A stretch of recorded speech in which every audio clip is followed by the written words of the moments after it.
What's up, everybody? Jimmy Faluca's back with my good friend Frank. Frank, you having fun? Yes, sir. Of course, we're having fun. And just a brief little statement from Frank and I, for the guys on the page, for your benefit. Frank and I would like to make sure that we have a final head count for the pay per view this Sunday because Frank and I are preparing some goodies for you guys. We would just like to make sure that we have a head count so that way we know how many of you are going to be there. As of this moment, it only looked like there was going to be 5 or 6 of us, including myself and Frank. So we would just like to know how many people are going to be there so that way we don't over prepare or under prepare. What do you have to say about that, Frank? I think we'll have enough food for everybody. Absolutely, If absolutely. it's not, if people could order more food, whatever. There you go. Frank and I are going to be doing this out of the goodness of our hearts, so don't give us a hard time.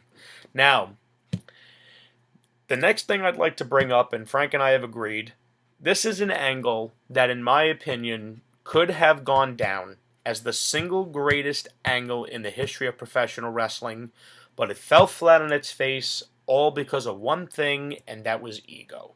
And of course, I'm talking about the InVasion storyline that started in 2001 when the WWE purchased WCW.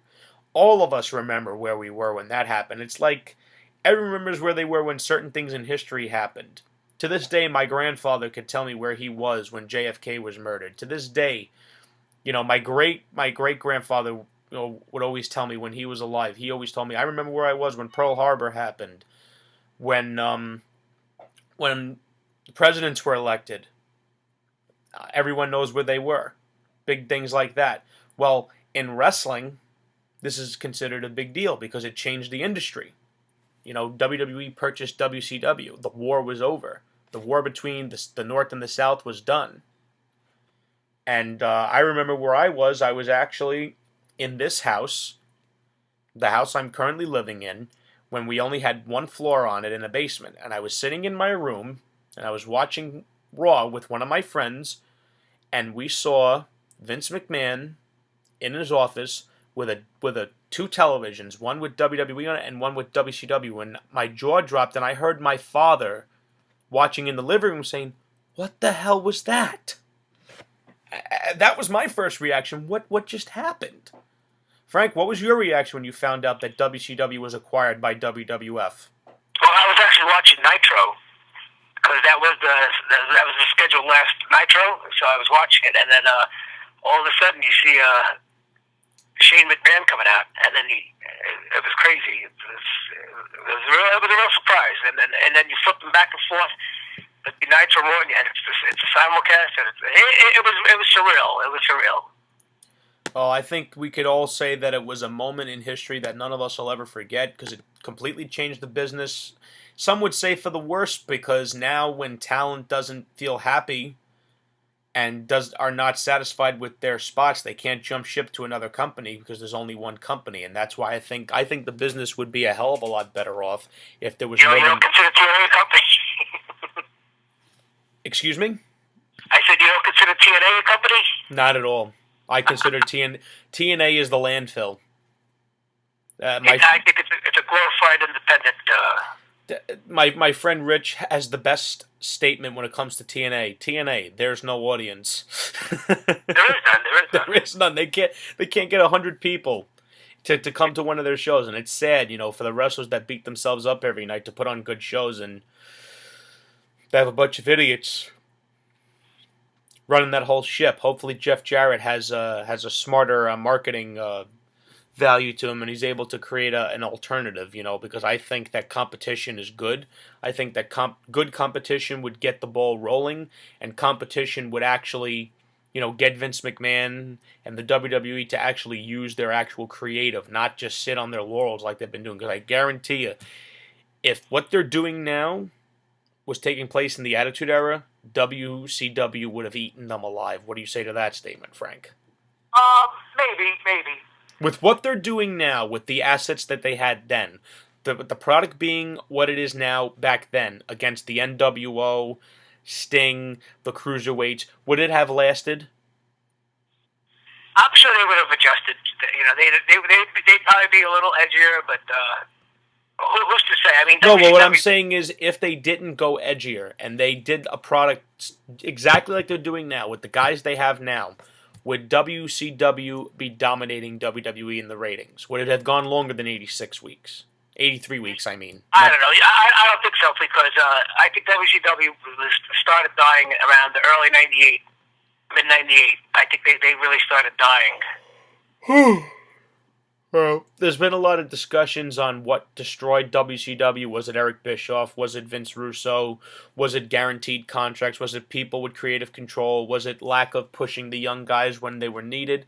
Who knows? I think it was everything you just said. Combination. It really was. It was everything you said. Combination of all that happening all at once.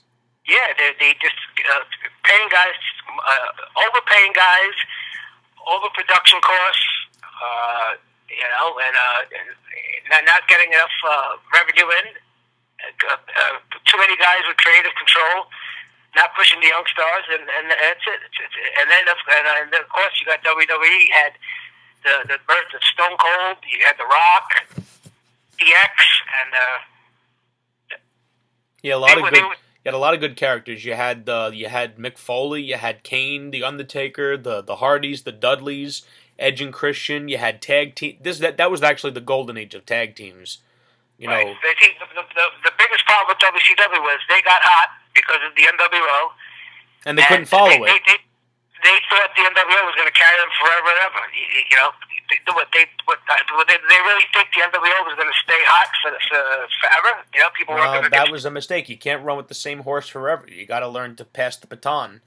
But anyways, what ended up happening in the InVasion angle is Vince McMahon acquired the assets, the video library, and the properties of WCW. He had the option. Now, this is a fact that gets lost in history, Frank. Vince McMahon had the option to sign the big names like Kevin Nash, like Hulk Hogan, like Ric Flair, like Sting, like Goldberg, like Scott Steiner, the guys that were considered big names in WCW. He didn't sign those guys because they weren't owned, their contracts were not owned by WCW. They were owned by Turner Broadcasting. And Vince was saying, I guess the way Vince took it was, well, I bought the company and I'll take all these guys because if I don't, they'll be out of work. These other guys. You forgot to mention Bret Hart also. Oh, Bret Hart was gone. Bret Hart was gone. He had a big contract signed with WCW. He had a big contract signed with them, but he retired. Oh, okay. Yeah, he retired because remember Goldberg kicked him in the head. Right. So he was forced to retire, and a year later he suffered a stroke, unfortunately. So Vince could have signed the big names, but he chose not to. And the interesting part is all those talents, Hogan, Hall, Nash, Goldberg, Ric Flair, all five, and Scott Steiner, all six of those assets ended up being part of the WWE within the next year and a half. What that tells everyone is that it was a money issue. And it was an ego issue. And I'll explain why. They spent millions of dollars on a restaurant in Times Square. They spent millions of dollars to try to sell bodybuilding pay-per-views year after year after year in the 80s. And then it built up to the 90s. You're telling me Vince couldn't spend $5 million or $6 million to buy the top talent and double his interest? And do the biggest angle in the history of wrestling? What he basically did was, and I'm jacking this line from Jim Cornette's rewriting the InVasion, he went to the dollar store and bought himself a bunch of wrestlers that really didn't mean much. Because, you know, how much better would that angle have been with the original three members of the NWO? How much better would that angle have been with Ric Flair? How much better would that angle have been if you had Sting? How much better would that angle have been if they were able to sign Goldberg? Now, Goldberg I'll give a pass, because he was probably one of the most expensive contracts that they had. But the original NWO, Ric Flair, they definitely could have got Scott Steiner. They definitely could have booked Booker T and Diamond Dallas Page a hell of a lot better than what they did. Because, come on, DDP was a humongous hero in WCW. And they made him a sex pervert stalking Taker's wife. Come on, that was so poorly done. And his character didn't go anywhere from that point forward. He was a European champion, and then he was done. I thought Booker T could have been utilized a lot better. And that was another problem that the Invasion angle had. They didn't get their invaders over properly. Because, Frank, you and I are both history and conspiracy buffs. We study a lot of things that most Americans don't even think about, like the assassination of JFK and so forth. If the United States was invaded by a small little group of people and it's barely a threat and we just brush them aside, is that really an invasion? No. I agree with you, but on paper, like when we talk about dream matches, this is a dream angle, a dream storyline. Absolutely. It was WCW versus WWF. And ECW, you had ECW guys there well, too. See, the ECW thing, to me, it really wasn't as good as it could have been, because I agree with Vince Russo, as amazing as that sounds, I agree with Vince Russo on this. When you're writing a storyline, there has to be logic behind it. Why would Paul Heyman align himself with WCW, who did everything in their power to screw ECW every chance they got? There's no logic. There was no logic. The logic was, getting Austin there and Kurt Angle there. It was to boost WCW. Yeah, but there was no logic. But there was no logic in them getting Austin either, because how was Austin treated in WCW? He was promised a top spot with Harley Race as a manager. Never happened. They put him in a tag team with Brian Pillman that they didn't expect to get over, and when it did, they split them up. And number 3, they fired him over the telephone when he was suffering from an injury. So Austin, I understand that. So logically, Austin had no reason to go to WCW. And if anything, going back to WCW would be a downgrade for him, considering the way they treated him. So, if I'm going to talk about it from a logical standpoint, first of all, I would have saved, if I was booking this whole thing, I would have saved ECW for after that's over. The second that the WWE has beaten WCW and they're gone, Vince McMahon's giving his victory speech, who comes out in the crowd? Paul Heyman. And you're set for the next 6 to 12 months. Right. No, I agree. They could have done something differently with it. But let's go back to the facts. All the top stars from WCW you mentioned, these guys were so grossly overpaid, and they had creative control, and probably their personal lives were probably like messed up, like Scott Hall, and you don't want these guys. Vince McMahon, they don't want to touch these guys with a 6-foot pole. That's not entirely true, though, Frank, because the angle ended in November of 2001. The NWO was in the WWE by they were signed by January 2002. Yeah, okay, so that they signed them after their contracts ran out. That's the mistake that they made, though. Well, yeah, but it's money. It's James. It's money. No, I understand it's money, but it's not something Vince couldn't afford. That's the point I'm making. Now, let me ask. Let me finish my thought. If he would have signed those guys, now, I've been spending some time. I've been rebooking the angle myself, and so far, because the way I start the Invasion is it starts at WrestleMania 17, because remember, Shane bought WCW under Vince, and the angle started at WrestleMania where Shane, representing WCW, challenged Vince to a fight at WrestleMania, and it culminated in actuality at Survivor Series 2001. The way I would have had it is it would have started at WrestleMania 17 and it would have ended at WrestleMania 18. Now, this is how I would have done it, and you tell me if you would have done something different. The night of WrestleMania 17, during Vince McMahon and Shane McMahon's match. Now, bear in mind, I would not change any of the results of WrestleMania 17 whatsoever. The winners and the losers would have remained as they were. However, I would have had Hulk Hogan show up at WrestleMania 17 after the match with Vince and Shane in the NWO t-shirt. Everyone would immediately associate him with Shane because he's part of WCW. Vince would be shocked after having just been beaten by his son. And now Hulk Hogan is in a WWF ring for the first time since 1993. He lays out Vince, and then Shane goes to raise Hogan's hand, and then Hogan lays him out. So both McMahons are laid out, and what happens is, the very next night on Raw, you now remember, the very next night after WrestleMania 17, The Rock and Stone Cold had a rematch in the cage. Remember that. I would have continued that. I would have let that happen. But instead of Vince McMahon and Triple H getting involved in the match, I would have had the 3 members of the NWO surround that cage, break in, and beat the ever-loving crap out of Steve Austin and The Rock, and they're both branded NWO. You're off to the races. Now, Vince, hypothetically, would blame his son because they're WCW guys, they're your guys, and Shane says, Dad, I have nothing to do with these guys. I didn't sign them. I want nothing to do with them. They ran the company into the ground. Why would I want to sign them to an acquisition that I want to build? You don't see the NWO for another week or two. Who shows up in their absence? Eric Bischoff. You sign Eric Bischoff as an on-air talent. He comes in. He tells Vince and Shane, listen, it's very clear you can't control these guys.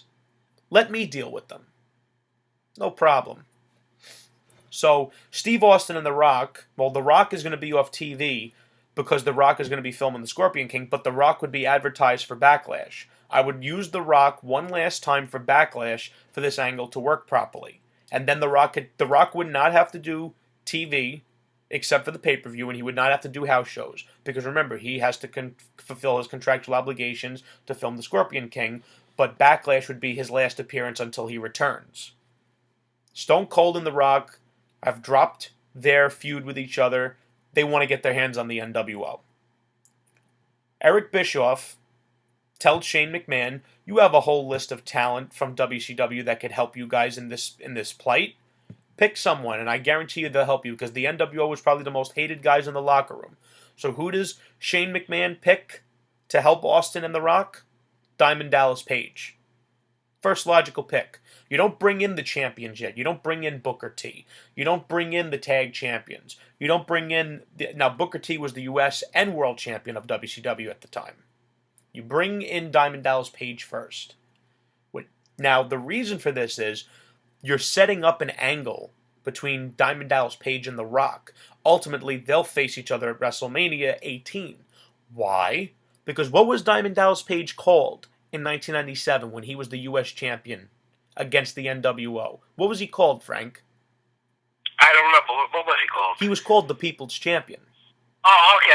So you see that the continuity between Diamond Dallas Page and The Rock.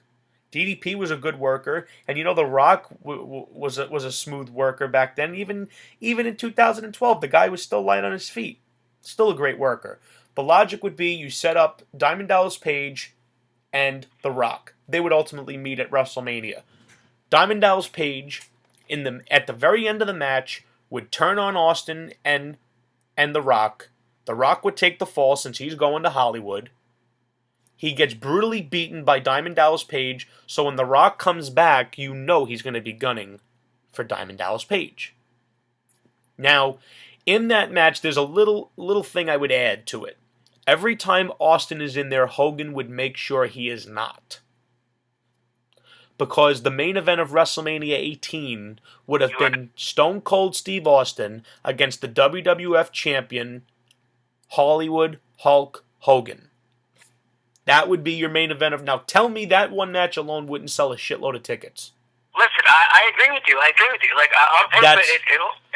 that's one. That's one. Now, you also have Diamond Dallas Page versus The Rock. I'm just going to tell you what the whole angle would build towards. The Undertaker and Sting, without question, would be a match. Now, if they can't sign Sting, I already have a backup plan, because you have to have a plan B. If you can't sign Sting, you bring in Raven. Now, I know what you're thinking. What the hell could Raven possibly contribute? Raven was a psychological character that was able to manipulate those around him. Now, Raven's plight could be, you know, I joined this war so I could do battle with the dead man. I don't want to do battle with this jokester of a character. So what you would do is the Undertaker would not resume his dead man gimmick, but he would be a little darker as the biker, and he would do war with Raven. I'd have Raven go over on the Undertaker once or twice, and at WrestleMania, Taker gets his redemption and beats him. But if you get Sting, you have the Undertaker and Sting do battle at WrestleMania. That's another dream match. Another match I would do, and it brings in the reason I wouldn't bring in ECW, because I think this would be a good match. The Dudley Boys versus the Outsiders for the Tag Team Championships. There you go. That's a tag team match that has never happened. It would have been a good match because let's face it, the Dudleys as a tag team were probably one of the best, if not the greatest. Scott Hall and Kevin Nash have chemistry like two guys I've never seen before, and when Scott Hall's got to work, believe me, he works. I would have Triple H return. Obviously, he would be returning in January. This is assuming he still suffers the injury in May, because I would have had him doing another angle other than teaming with Austin, because Austin would be busy with the NWO. But let's say Triple H still gets injured as he did, in May of 2001. Triple H would return and do battle with Ric Flair. Why? Triple H grew up idolizing Ric Flair. And Ric Flair is on the WCW side. And Triple H tries to talk to Ric Flair about, listen, this isn't you. Why are you hanging around with Hogan and Bischoff? These are guys that you hate. And Flair's reached an all low level from being associated with those guys in storyline mode. So Ric Flair would send an attack on Triple H, and he would say, get his leg. Don't forget, Triple H had quadriceps surgery. So Triple H would now say, now I have to do something I never wanted to do. I have to destroy someone I idolized. And you have Triple H go up against Ric Flair. And look at the match Ric Flair had with The Undertaker at WrestleMania 18. If Flair brings that kind of game to a match with Triple H, imagine how good that match would be. Unbelievable. Another match I would build up, and you tell me what you think of this, I would have Chris Jericho and Booker T battling over the Intercontinental Championship. Because Booker T would be a serious threat to anyone that he gets in the ring with. He would not look like a joke. I would have either had... it's actually a toss-up for me because I'm up to the King of the Ring pay-per-view. Right now I'm at an impasse where I'd either have Booker T or Chris Jericho win the King of the Ring tournament. I'm kind of leaning towards Jericho because Booker T would eventually go on to win the King of the Ring in 2006, but they would always be crossing paths with each other, and Booker T would capture the Intercontinental Championship, and Chris Jericho, that's the title that he's most known for going after. I would have them do battle, and Chris Jericho and Booker T are amazing workers. You have those guys go at it, you're making magic. Now, those are just a few matches that I've had in mind, but just those matches alone, Jericho and Booker T, Triple H versus Ric Flair, the Dudleys versus the Outsiders, The Rock versus Diamond Dallas Page, The Undertaker versus Sting, Stone Cold versus Hulk Hogan. That's just 6 matches. That's more than half the WrestleMania card. Tell me how many videos that show would have sold. Just the event. I like all your ideas. I think they're all great ideas. They're all dream matches. But let's go back again to have this conversation got started. It's on paper and in reality. And the reality is, a lot of these guys are overpaid, are making too much money. The egos, you mentioned all these dream matches. Who goes over? Who doesn't go over? Oh, I already have the results for that. No, I know, I'm saying, but I'm talking about reality. You got Hogan and Austin. Well, I don't think Hogan would have had a problem putting Austin over. We don't know this. We don't know this. I don't know anything. I'm just simply saying that that's what I think would play out. I don't think that Sting would have a problem putting The Undertaker over. I don't think that The Rock or Diamond Dallas Page would have a problem with doing the job. The Rock has to go over against Diamond Dallas Page. Well, I'm just saying, I don't think either one of them would have a problem because I don't think The Rock has ever really refused to do a job. He was antsy with his match for Hogan because it was going to be the biggest match of his life, but I don't think either one of them would have had a problem. I don't think that since Kevin Nash and Scott Hall would have a long, lengthy title reign as the tag team champions, I don't think they would mind putting the Dudley Boys over. Because then it would also build up that the Dudleys would, because remember, the next night, after WCW is vanquished, who shows up in the audience? Paul Heyman. And who comes with them? The tag team champions, the Dudley Boys. You bring in Rob Van Dam, you bring in Taz, you bring in Tommy Dreamer, you bring in Raven, who can continue his feud with The Undertaker. This time he's with ECW. If Sting doesn't get re-signed. That's if Sting doesn't get signed in the first place. So there's a million ways you can go with it.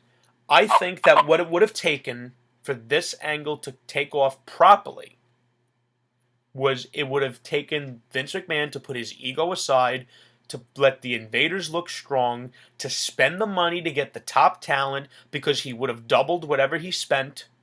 We both know that if those matches took place, you think that diehard wrestling fans, especially from that era, where wrestling was still hot, you think anyone would have missed Austin versus just that match alone?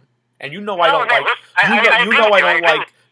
like Hulk Hogan, but I recognize that Hulk Hogan is one of the biggest names in history of wrestling. But as far as I'm concerned, look what he did against The Rock in WrestleMania 18.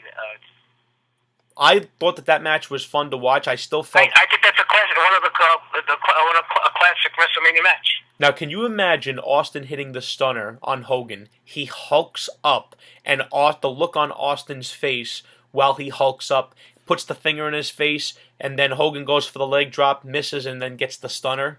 That would have been the finish in my mind. That would be the finish. This is everything you mentioned is great. It sounds great. It's a dream match, but if it feels good, how did Kid Rock put it? If it feels good, maybe a lot of this wasn't feasible.